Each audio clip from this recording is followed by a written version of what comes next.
for more insight on the conclusion of US-Iran technical talks in Doha, we are joined by former Turkish diplomat Dr. Cemal Sangu, live from Çeşme, Izmir. Thank you, Dr. Sangu, for your time to Asia One News. Dr. Sangu, the Doha technical talks have concluded with both sides agreeing to continue discussions. So how do you assess the progress made so far? Well, I will describe the outcome of the Doha technical talks as a cautious but meaningful step forward. While the talks did not produce a comprehensive political agreement, the decision by both sides to continue negotiation is in itself an encouraging sign. I think the discussions appear to have focused on practical implementation issues and confidence-building measures rather than core diplomatic disputes. Diplomacy often progresses gradually, and technical talks are essential for building the trust needed before leaders can tackle more sensitive issues such as the nuclear program, sanctions, and long-term regional security. I believe here the important point is that dialogue continues and neither side has walked away from the negotiating table. At this stage, I believe maintaining diplomatic momentum may be just as important as achieving immediate breakthrough. And Pakistan and Qatar have once again played key mediating roles. So how significant is Pakistan's growing diplomatic role in facilitating the US-Iran peace process? Well, certainly Pakistan's diplomatic role has become increasingly important throughout this process. At the beginning of the crisis, Pakistan consistently supported dialogue, encouraged de-escalation, and worked closely with regional and international partners to facilitate communication between the parties. As confidence between Tehran and Washington gradually improves, Pakistan's role may also evolve beyond mediation toward supporting implementation and, of course, possible monitoring of future understanding reached between the parties. Pakistan's balanced relations with both Iran and United States, together with its constructive engagement with Turkey and Gulf countries, places Pakistan in a unique diplomatic position.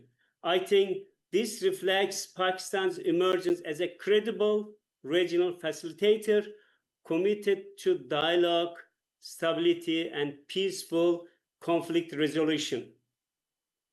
Minister Shahbaz Sharif is currently visiting Iran and Turkey at this crucial time indeed. So how could these visits contribute to regional diplomacy, do you think, and the implementation of the MOU? Well, indeed, the timing of this visit is highly significant and important. They demonstrate Pakistan's commitment to maintaining diplomatic momentum following the Doha talks and earlier understandings reached under the Islamabad Memorandum. I believe these visits provide an opportunity to strengthen political coordination, review the implementation of agreed confidence-building measures, and encourage continued dialogue among regional stakeholders. Close consultation with both Turkey and Iran may also help coordinate future diplomatic initiatives aimed at reducing tensions across the broader Middle East. I strongly believe beyond the political dimension, stronger regional cooperation could create new opportunities for trade, investment, energy, connectivity, infrastructure, reconstruction, and economic development as a stability gradually improves. Sustained high-level diplomacy remains, as usual, one of the most effective instruments for transforming the political understandings into lasting regional cooperation. Iran has formally protested to the United Nations over Israeli threats to its leadership. So how could this renewed tension with Israel, do you think, affect the ongoing diplomatic track between Washington and Tehran? Naturally, any increase in regional tensions has the potential to complicate diplomatic efforts. Developments involving Israel and Iran can quickly affect the broader security environment and create additional political pressure on ongoing negotiations. From Iran's perspective, recent Israeli statements and military actions have raised concerns that regional tensions could negatively affect the diplomatic process. Tehran has urged also that such development make it more difficult to build in confidence and sustain negotiation with Washington. At the same time, as we all know, Israel has consistently expressed its security concerns regarding Iran's nuclear program and regional activities, which continue to shape its policy approach. These differing security perceptions remain one of the principal challenges to regional stability. Despite these tensions, one encouraging development is that both Washington and Tehran have continued diplomatic engagement throughout periods of heightened regional uncertainty. This demonstrates a shared understanding that dialogue should remain open even when the broader regional environment becomes more complex. Ultimately, I believe the priority for all parties should be to prevent regional tensions from undermining diplomatic process.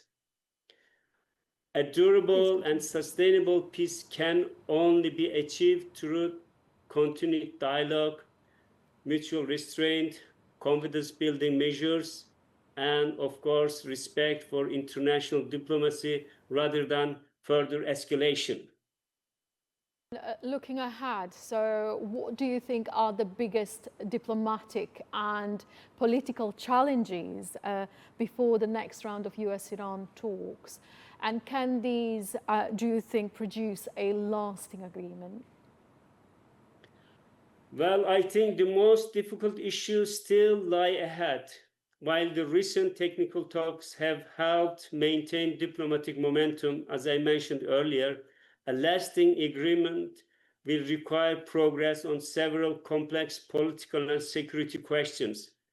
These includes Iran's nuclear program, sanctions relief, effective verification mechanism, and mutual confidence between two sides. The regional developments will also remain an important challenge, I think. Continued instability in Lebanon, tensions evolving Iran-Israel developments in Syria and Iraq, the situation in Yemen, and security of the Strait of Hormuz all have the potential to influence diplomatic environment.